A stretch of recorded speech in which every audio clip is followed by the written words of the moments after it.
Halo semua, jumpa lagi dengan saya Hermas Effendi Prabowo di channel YouTube Warnermatic, satu-satunya channel YouTube yang mengulas tentang permasalahan dan tips-tips dari transmisi otomatis dan mobil matic. Kali ini kita tahu bahwa musim hujan ini nggak stabil ya, jadi kita nggak ngerti nih, harusnya kemarau malah hujan, dan beberapa kali curah hujannya tinggi, lama lagi gitu, sehingga berpotensi untuk timbulnya genangan-genangan air yang cukup tinggi.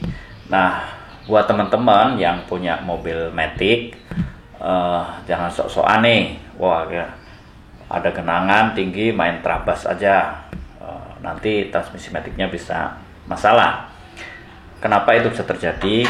Karena perlu teman-teman tahu bahwa transmisi matic mobil-mobil penumpang pada umumnya, entah itu MPV, entah itu sedan, entah hatchback, itu tidak didesain untuk tujuan off-road, dan tidak didesain untuk tujuan nyemplung-nyemplung ke air, sehingga kalau sampai kemudian kena intrusi air, tentu akan berdampak pada transmisi matic.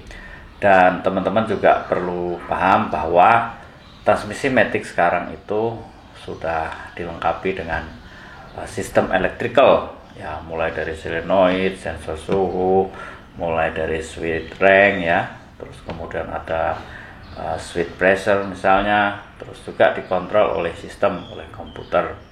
Nah, tentu sistem kontrol ini kan mengandalkan kinerja elektrik gitu, jadi kinerja kelistrikan, sementara air sendiri termasuk dari cairan yang berpotensi bisa mengganggu aliran kelistrikan di dalam sistem transmisi matic itu. Nah, mengganggunya di mana? Kalau kita terabas banjir misalnya, air berpotensi masuk ke celah-celah soket. Jadi memang di antara kabel dan soket itu ada karet ya, karet pelindung ya, karet peredam pelindung, atau karet buat kedap air lah misalnya. Tetapi dalam usia-usia tertentu itu karet itu kan juga lama-lama bisa mengeras, bisa bantat, sehingga memungkinkan air itu masuk ke dalam soket itu, sehingga akan mengganggu suplai arus dan kelistrikan. Dan lama-lama kalau masuk ke dalam soket juga bisa timbul korosi yang mengakibatkan masalah pada transmisi matic gitu ya. Jadi ya sebaiknya kalau memungkinkan dihindari.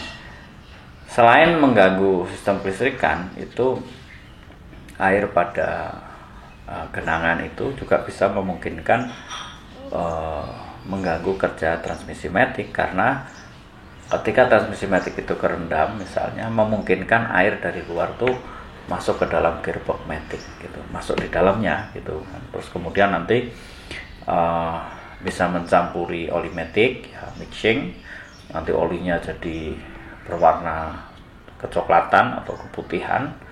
Nah, ini akan berbahaya karena sifat air yang masuk ke dalam gearbox matic itu juga akan membuat komponen-komponen tertentu yang berbasis logam itu menjadi karatan gitu. Nah, kalau itu karatan kan jadi mengganggu gitu. Nah, selain daripada masalah karatan, ketika masuk ke dalam gearbox matic, teman-teman tahu bahwa kampas misalnya itu kan ada dua bagian, yaitu logam dengan kanvasnya sendiri. Nah, logam dan kanvas itu kan dipertemukan oleh perekat, oleh lem. Nah, kalau lem ini kemudian kena air, juga daya rekat lemnya itu juga berkurang, sehingga bisa timbul masalah. Juga terjadi bisa pada piston-piston bonded gitu ya, dan itu bisa mengakibatkan bondednya itu, lemnya pada karet piston itu bisa mengelupas gitu. Jadi efek yang ditimbulkan, dampak yang ditimbulkan dari air yang masuk ke dalam gearbox matic itu banyak gitu, sehingga lebih baik buat teman-teman kalau kemudian lihat genangan ya, kalau masih memungkinkan untuk dihindari saja gitu ya. Tetapi kalau memang nggak memungkinkan, nggak ada pilihan lain ya nggak ada soal. Tetapi setelah menerabas itu sebaiknya dilakukan pengecekan gitu ya, baik dari oli maticnya sendiri dan juga dari konektor-konektor penghubung suplai arus listrik gitu. Memang tampaknya sederhana, tampaknya sepele gitu ya, tetapi kalau yang terganggu adalah komponen yang vital, misalnya pada sistem suplai arus yang bertanggung jawab terhadap pengaturan tekanan oli gitu ya, pada line pressure-nya gitu. Kalau itu sampai terjadi, maka bisa saja akan terjadi slip gitu ya pada perpindahan transmisi di titik-titik tertentu atau bahkan dari awal saat start gitu, sehingga akan berdampak lebih serius lagi kalau kemudian si clutch atau kampas koplingnya menjadi kebakar, terus mengotori oli, filternya clogging ya, jadi macam-macam ceritanya panjang gitu. Sehingga buat teman-teman yang punya mobil matic dalam kondisi musim hujan seperti ini, ketika lihat ada genangan yang cukup tinggi ya sebaiknya dihindari. Nah, kalau masih ya 15-20 cm masih oke lah gitu ya.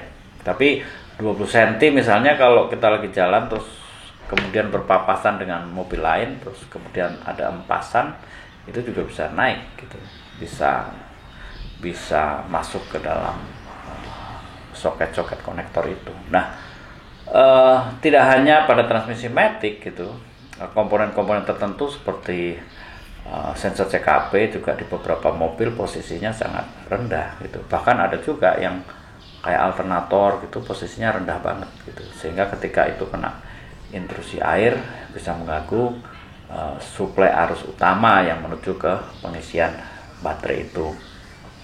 Kalau teman-teman perhatikan ya, misalnya kalau ABS itu cenderung lebih aman gitu, sensor ABS. Kenapa? Sekalipun dia electrical, tetapi konektor yang di bawah itu dibonded sama dia, sehingga ditarik panjang gitu, nanti kabelnya ke atas gitu. Konektornya ketemunya di atas, yang tidak bonded itu ketemunya di atas, tapi yang di bawah itu dibonded, sehingga tidak memungkinkan si sensor ABS ini kena air gitu, aman gitu. Tapi kalau untuk sensor-sensor yang lain, baik yang di mesin maupun di transmisi matic, sangat rentan terhadap intrusi air itu gitu. Jadi